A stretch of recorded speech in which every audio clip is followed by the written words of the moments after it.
वंशाकल्पतरुभ्यश्च कृपासिन्धुभयैव च पतितानां पावनेभ्यो वैष्णवेभ्यो नमो नमः।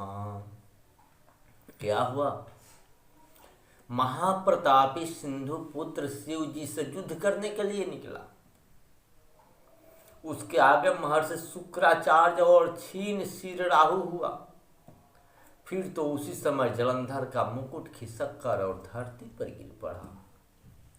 आकाश में मेघ छा गए, बड़े बड़े अपशकुन हुए। उधर इंद्र आदि सब देवता ने एकत्र हो कैलाश पर जाकर शिव जी से जब सारा वृत्तांत कहा और यह भी कहा कि आपने जलंधर से युद्ध करने के लिए जो भगवान विष्णु को भेजा था वह उसके वश में हो गए हैं, लक्ष्मी सहित जलंधर के वश में होकर उसी के घर रह रहे हैं। अब देवताओं को भी उसके यहाँ निवास करना पड़ रहा है।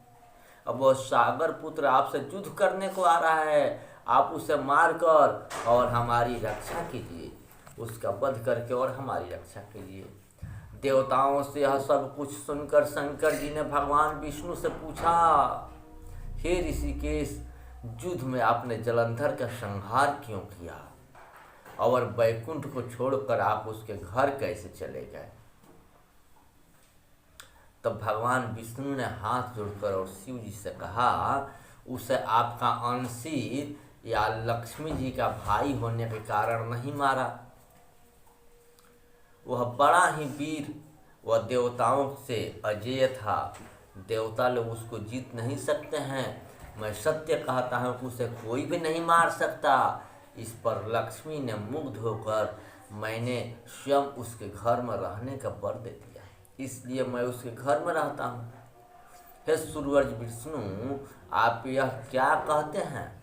उस दैत्य जलंधर को मैं अवश्य मारूंगा, इसमें कुछ भी संदेह नहीं है। तब आप आज्ञा देकर जलंधर को मेरे द्वारा ही मारा जाना, अपने आस्थान को जाइए, उसको स्वयं हम ही मारेंगे। जब शंकर ने ऐसा कहा तो सब देवता संदेह रहित होकर और अपने अपने स्थान को चले गए। ठीक उसी समय पराक्रमी जलंधर अपनी विशाल सेना के साथ कैलाश पर्वत को घेर और सिंहनाद करने लगा। दैत्यों के नाद और कोलाहल से शिव जी क्रुद्ध हो गए। उन्होंने अपने नंदी आदि गणों से उसके साथ युद्ध करने दिया। कैलाश पर्वत के बाद भीषण युद्ध होने लगा। दैत्यों ने अनेक प्रकार से अस्त्र शस्त्र बरसाने शुरू। भेरी, मृदंग, शंख, तीरों तथा हाथी घोड़ों रथों के शब्द से धरती कांपने लगी, थरथराने लगी। युद्ध से कटकर मरे हुए हाथी घोड़े पैदल पहाड़ सा बन गया था, जिससे कि युद्ध भूमि और भी अगम्य हो गई। दैत्यों के आचार्य शुक्राचार्य अपनी मृत संजीवनी विद्या से सब दैत्यों को जिलाने लगे। यह देखकर शिव जी के गण व्याकुल हो गए और उनके पास जाकर सारा वृत्तांत सुनाया। उनके पास जाकर जब सारा वृत्तांत सुनाया तो उस वृत्तांत को सुनकर भगवान रुद्र के क्रोध की सीमा न रही। क्रोधाग्नि में जलने लगे। वह अपने भयंकर रूप से दिशाओं को प्रज्वलित किए तो फिर उस समय रुद्र के मुख से एक भयंकर कन्या उत्पन्न हुई, जिसकी दोनों जंघाएं लाल वृक्ष के समान थी। वह युद्ध भूमि में जाकर और सब असुरों का चर्वण करने लगी, यानी असुरों को चबाने लगी। युद्ध भूमि में इस तरह विचरने लगी। वह शुक्राचार्य के पास पहुंच गई और शीघ्र ही उन्हें अपने उदर के गुप्त कर लिया। फिर स्वयं भी अंतर्ध्यान हो गई। शुक्र के गुप्त हो जाने से दैत्यों का मुख मलिन पड़ गया और युद्ध छोड़कर दैत्य वहां से भागने लगे।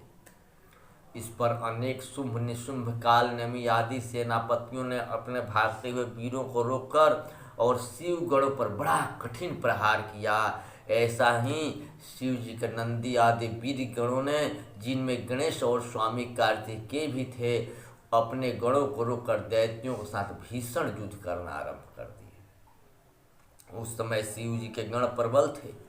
उन्होंने जलंधर, शुंभ निशुंभ, महासुर, काल नेमी आदि को पराजित किया। यह देख के सागर पुत्र जलंधर एक रथ पर लंबी पताका लगी हुई थी चढ़कर युद्ध भूमि के संग्राम करने लगा। इधर जय और शील नामक शंकर के गण भी संग्राम में तत्पर होकर और गरजने लगे। इस प्रकार दोनों सेनाओं के हाथी घोड़े शंख भेरी तथा दोनों ओर से सिंहनाद से धरती त्रस्त हो गई। पश्चात जलंधर ने कुहेरे के समान बाणों को चला धरती से लेकर आकाश तक व्याप्त कर दिया बाणों से, और नंदी को 5, गणेश को 5 तथा वीरभद्र को एक साथ ही 20 बाण मारकर उनके शरीर को छेद दिया। मेघ के समान गर्जना करने लगे। यह देखकर रुद्रपुत्र कार्तिकेय भी दैत्य जलंधर को अपनी शक्ति उठा कर मारी और घोर गर्जन किया, जिसके आघात से वह धरती और घोर गर्जन किया जिसके आघात से वह धरती पर गिर पड़ा, परंतु वह इतना बली था कि जल्दी से उठकर और खड़ा भी हो गया। क्रोधाविष्ट होकर कार्तिकेय जी पर अपनी गदा का प्रहार किया। ब्रह्मा जी के वरदान की सफलता के लिए शंकर पुत्र कार्तिकेय पृथ्वी पर सो गए। गणेश जी और नंदी भी गदा युद्ध करने लगे, हर प्रकार से व्याकुल होकर धरती पर गिर पड़े।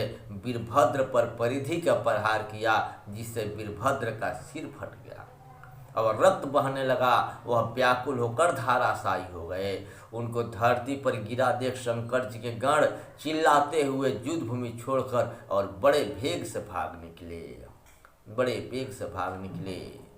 हरे कृष्णा कृष्णा कृष्णा हरे हरे, हरे राम राम राम हरे हरे।